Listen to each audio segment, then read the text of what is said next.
Yes, that's some beautiful moment right there in Alexandria, Egypt. The first video clip you saw, Esther Kolawole beating her Egyptian opponent, where the African Wrestling Championship is ongoing, and also a double as the Olympic qualifiers for Paris 2024. Esther Kolawole, a good fighter. You saw her against her opponent from Egypt, 11-0. That fight ended in favor of Esther Kolawole, and on the second of the event, Nigeria has carted away all the goals in about 5 gold medals Nigerian wrestler won on day 2, and the attention is now switched to the Olympic qualifiers. Let's not forget that only Odunayo Adekunle has qualified for the Olympics. Paris 2024 Olympics. We have the likes of Blessing Oborududu, Extra Kolawole, Ruben, Hannah Ruben, and co.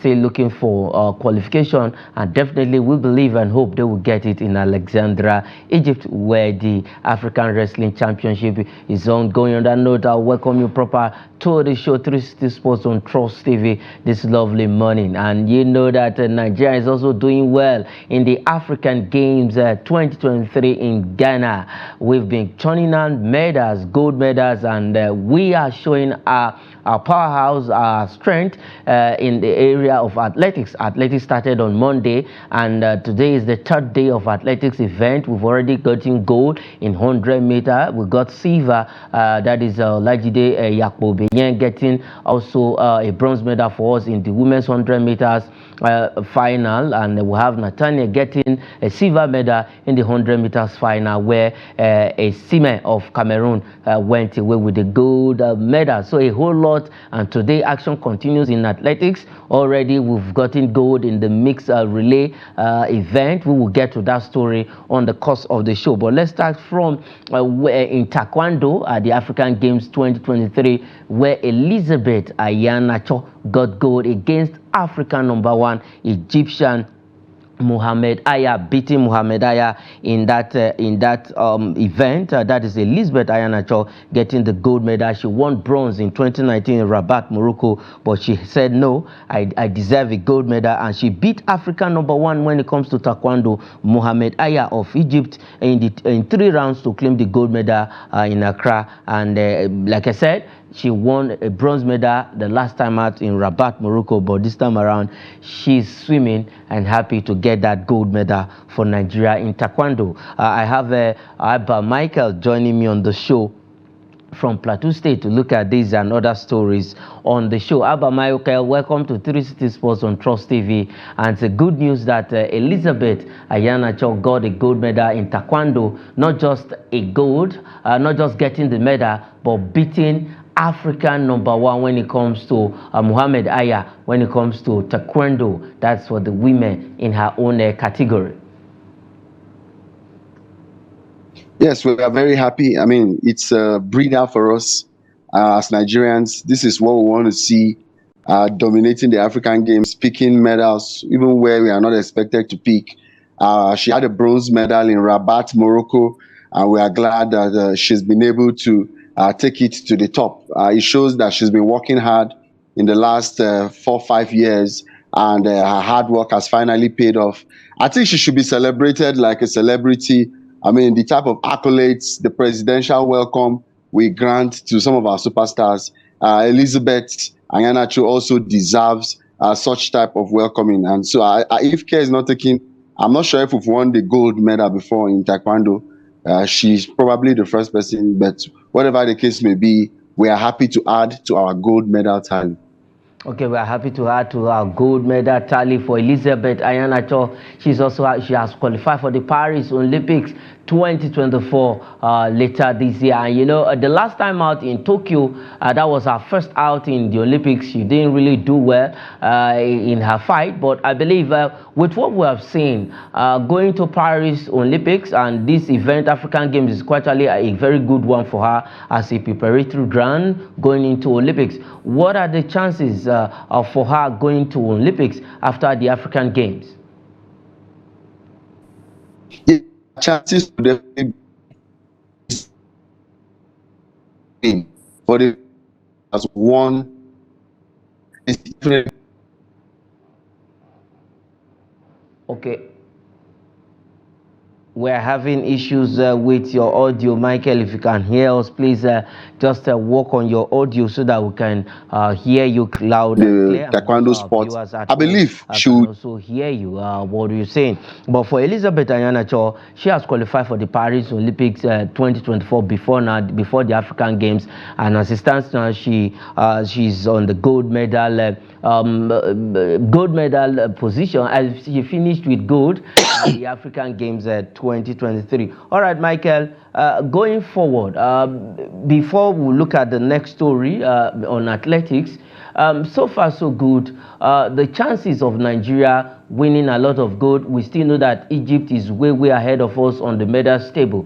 But athletics has been fantastic for us. We got a silver. The first medal we got in athletics was a silver, and then we got bronze. Already we've gotten gold, and we're still expecting a lot. We got a gold in long jump. That is a route to Usoro as a Brume. That event will be happening. That is for the long jump will be happening. But for Usoro, she got that gold medal in triple jump. And if definitely she wins another medal in long jump, she will be the first Nigerian to win, first Nigerian, first Africa. But so far so good. What's your take on our performances so far? Yes, especially focusing on the athletics, you would see that we've not been bad at all. Itzekiri had a silver medal in the 100 meters with a time of 10.23 seconds. Olayinka also had a bronze for the female with a time of 11.55 seconds. We've won the 4x400 meters mixed. So we are not doing so badly. Route to Sorrow is making us proud. And Ekwechi, I think he has also won the shot put gold for us. So far, athletics, we have delivered. We had a time of 3 minutes and 13 seconds or so in the 4x4 mixed relay. We have so far been giving a good account of ourselves. In Rabat, Morocco, we had 10 gold medals in athletics. Whatever the case may be, I believe we'll get close to that tally. I'm not so sure if we may get up to 10 gold medals, but we are definitely going to make a run. Tobi Amusan will be running in the finals, and she looks like the overwhelming favorite. So we're not doing too badly so far. Okay, we're not doing badly so far. That will take us to the next story. Now, for the team Nigeria, they won, like you mentioned, they won the gold in the 4x4 100-meter relay mixed team anchored. We saw the last, in fact, Patience Okon George had to close up that gap against Botswana, who was ahead, and they won that race. Fantastic race from the blast of the from the shoot of the gun. They had to just take it by storm. What I think Nigerian athletics, after we celebrated 80 years of existence, that is AFN, just weeks ago, and now we are doing so well in the African Games. But for Team Nigeria picking the gold in the mixed relay, it shows how ready and how powerful we are in athletics. Mostly, Patience Okon George. I want you to look at that last lap from Patience Okon George, powering that to the last lap, powering to the gold medal, beating her opponent from Botswana. Yes, I mean, she had to overcome a 30 meters deficit. It takes a lot and a lot of energy to be able to dissipate that towards the end of the race, where you should be experiencing what we call diminishing returns. I mean, the credit should be given to her. For those who watched the Sydney Olympics in the year 2000, Australia, you saw what a nephew of Udo Ubon did from behind. Nigeria was able to come back and pick the silver, which later became gold after 15 years. It's just a similar thing that happened. She had to overcome a 30 meters deficit gap to be able to make up and give Nigeria the gold medal. She is truly the latest hero of Nigerian athletics right now. Yeah, he is the true latest hero of Nigeria athletics. And now let's go straight for where Tobi Amusan is ready to defend her title, and she will be looking forward to winning the third consecutive 100 meters hurdles title later on today. That race will be coming up in the evening. In her heat, she ran a time of 13.03 seconds to qualify for the final, and then we have Stella Anyaleke, who missed out a chance on the podium finish, where she finished 15.09 seconds. But for Faith Osamuyi she joined Amusan in the final with a time of 13.55 seconds. That means we have two of them, Tobi Amusan and Faith Osamuyi, in the final of the 100 meters hurdles that will be happening later tonight. The likes of Madagascar, Sidioni, Fiandonastosa will be there in the final. But for two Nigerians to be in the final, definitely we are expecting maybe a gold medal, silver, or we can't have two golds at the same time, but a gold medal, silver, or a bronze medal, because for Faith Osamuyi, I think she's also a fantastic runner. She's looking up to Tobi Amusan. In one of the interviews she granted some time ago, she says she's drawing inspiration from Tobi Amusan, and now both of them are into the final. And I believe seeing Tobi Amusan on that track will actually inspire her to do more. Yes, I mean, Osamui is truly walking through the tales of Tobi Amusan. If she wants to have a medal in the finals, then she would have to run a personal best. I mean, if you saw Tobi Amusan running through the rounds, she was practically flying. And when it came to the last hurdle, she was practically slowing down. It shows that she's very comfortable. Her form looks great right now. And all things being equal, I believe that the gold medal is just ready for her to pick it up. Just that she will be, I think, maybe the first or second Nigerian to win a third consecutive gold medal at the African Games. Nigerians are waiting for the celebration at the podium. I just hope she doesn't break any hurdle on her way to victory. But victory-wise, she's a lady that dips in the 12 lows. So if she can run a 13 without losing an ounce of sweat, then it means Tobi Amusan will definitely win the finals. But for Osamure, she has to run a personal best to get a medal in the finals. Yes, she has to run a personal best to get the medals in the final. That race will be later on this evening, and we are envisaging and hoping that Tobi Amusan comes back home, run home with the gold medal in the 100 meters hurdles for women. And for Faith Samuel, we are expecting a personal best for her. Definitely she can pick a medal. Two Nigerians on that podium, then any other person can come third or whatever. All right, let's move away from that story and go straight to the camp of the Super Eagles, where they are preparing for the two-legged friendlies against the Eagles of Mali and then the Black Stars of Ghana in Marrakech, Morocco. As we speak, 22 players are in camp, and for one man over the weekend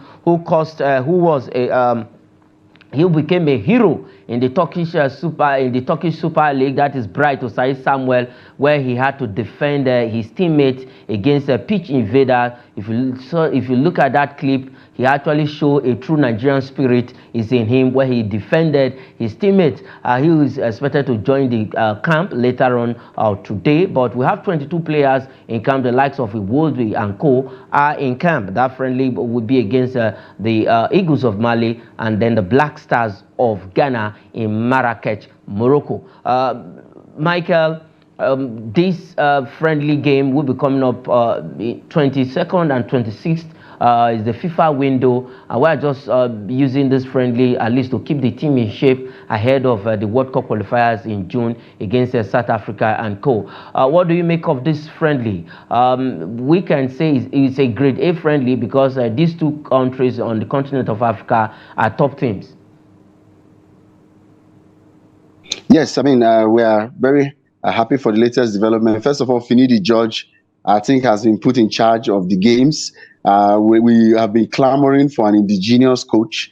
Let's see if he can shine on the biggest stage to prove that truly an indigenous coach deserves to be the gaffer and not going for a foreign coach like Laurent Blanc and others who have applied for the job. And then secondly, Nigeria, I know they carry last. I mean, Osai did us proud. We always stand to defend. That's who we are. This is a pure Nigerian blood. And then thirdly, opportunities, international friendlies, opportunities to bring in new players, to try other players. We lost in the AFCON finals about a month ago. We are still licking our wounds. Perhaps we are done licking our wounds, but it's time to move on. And the best way to revamp the team is by injecting new blood. I think there are new players on the team. If I'm not mistaken, a certain Tanimu was invited. I don't think he has been invited before. And then I'm not sure if I've seen Cyril Dessas before in the team. Perhaps he has been there before, but I'm seeing him for the first time. It's good we're bringing fresh legs, new legs, so that we can know where we missed it and who can add something new to this Super Eagles team in order to forge forward, so that when the World Cup qualifiers come, we won't be found wanting. We have seen our weaknesses displayed in the last AFCON.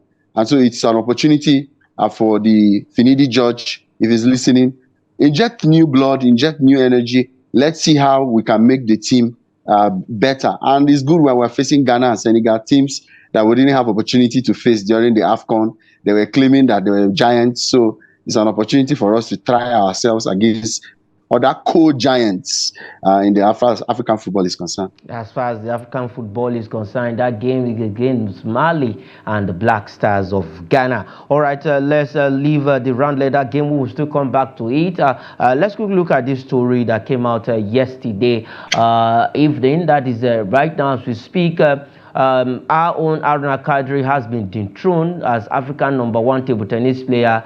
He is now second on the continent of Africa, but we now have the Egyptian who has beaten Aruna in the last 3 meetings. He just beat him some few weeks ago at the African Games men's singles final in Ghana. And then they also met in the teams, that's the double final, where Egypt also won. So they took 2 goals away from Aruna Kadri. But now Omar Assar is now #1 on the continent of Africa, 17th in the world. And for our own Aruna Kadri, he has moved 5 places down from 11th position to 19th on the continent of in the world rankings, and now second on the continent of Africa.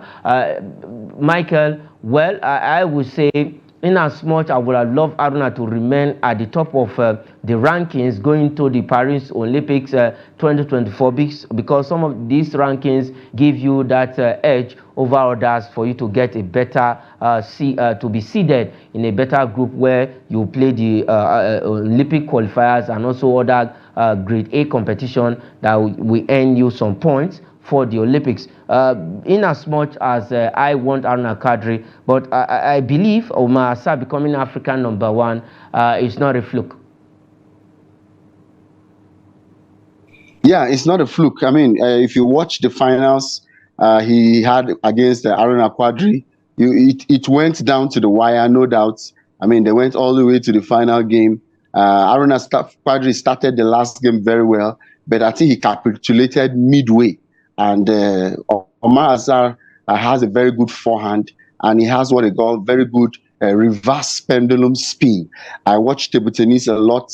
I watch the current world #1 Wang Chunqing, the former world #1 Fan Zhendong, and of course the greatest of all time, Ma Long.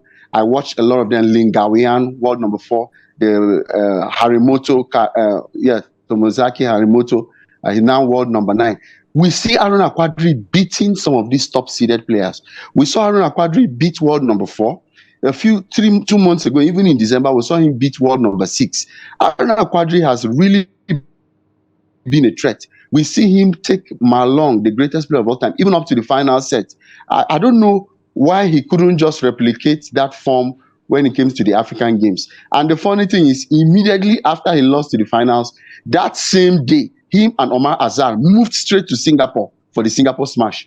And that's, I think, the very next day, Aruna Kadri was playing in the round of 64 at the Singapore Smash. And I think it's like he couldn't even cross that round of 64. And then we saw Omar Assar taking down opponents after opponents until he met that Indian that took him out, I think, of the round of 16. That Indian who is world number 32 was able to take him down. So Omar Assar is even highly ranked than the player who took him out of the round of 16 in the Singapore Smash. But my own pain for Aruna Kadri is, I mean, we saw Segun Toriola win the African Games like 3 or 4 consecutive times. But our own Aruna Kadri, I don't know why that is missing in his resume. These African Games, he is so good that we expect him to win the way Tobi Amusan is winning, at least 3 consecutive editions. I don't know why that is missing in his resume. Perhaps he's not properly motivated for the African Games. Something must be wrong somewhere. Yes, something must be wrong somewhere because I'm surprised the way you are for Aruna Quadri not to be able to beat. And three times he met Omar Sy in space of just months. He has lost all three games against Omar Sy. But congratulations to Omar Sy becoming African #1 because Aruna Quadri has been on that African #1 for quite some time. So I held that position for quite so long. But let's see how it goes. There are a lot of competition coming up which can also give him the chance to go back as African #1 when the next rankings comes up. All right, let's leave the ping pong game and go straight to the Nigerian Women's Football League. We're talking about the women now after weeks of break in the Nigerian Women's Football League. Now the league is back. Actions in match day 10. We have actions in match day 10. We have two groups, Group A and B. But let's quickly look at Group A fixtures. Nigeria Ratters of Abuja will be the practice pitch of the National Stadium here in Abuja to play Danas Ladies. Confluence Queens of Kogi State with three tackles with Adamawa Queens. We have Royal Queens of Delta State will visit Abia Angels, while Heartland Queens of Owerri plays Nasarawa Amazons. Those are the games for Group A. And then in Group B, we have games also in Group B. Remo Stars ladies will be at Ikene to play Delta Queens, who on their way, the officials of Delta Queens were involved in an auto crash, but thank God that nobody was hurt and no sad one was recorded in that particular incident. For Ekiti Queens, they will play Bayelsa Queens. The Ekiti Queens just coming into the league, and they have been showing some glimpses of remaining in the Nigerian Women's Football League. FC Robo Queens of Lagos will play Sunshine Queens of Akure. It is a Southwest derby, and Edo Queens who were beaten and the last time by Bayelsa Queens by Rivers Angels, I beg your pardon, in the last time out, will now be at the Samuel Ogbumedia Stadium to welcome Rivers Angels. That is the big match of match day 10 in the Women's League. Michael, quickly, just in 10 seconds, react to Edo Queens against Rivers Angels. That is the biggest game of match day 10 in the Women's Football League. Yes, I mean, the girls are well rested. It has been, I think they've been off for a break for like a month now. We are glad, according to Modupe Shavi, the chief operating officer, the league is back. They had a break. And now that the league is back, the girls are refreshed, revamped, and ready to go. So we expect to see a lot of energetic display, especially against two top teams in the Edo Queens and the other ones. It's going to truly be a pulsating encounter. I want to urge fans around there to ensure that they don't miss this masterpiece. They should turn out in their numbers and give the ladies and the queens all the support that they need. Okay, the Queens, all the support that they need. That is where we'll leave it on the program 360 of Sports on Trust TV. Michael, thanks for joining us on the show this morning. It was a wonderful one having you on the show. Thank you very much, Sports Senator. You're always the best. All right, that is it on the program. I am Emmanuel Fashimi. Say thanks for watching. Boom.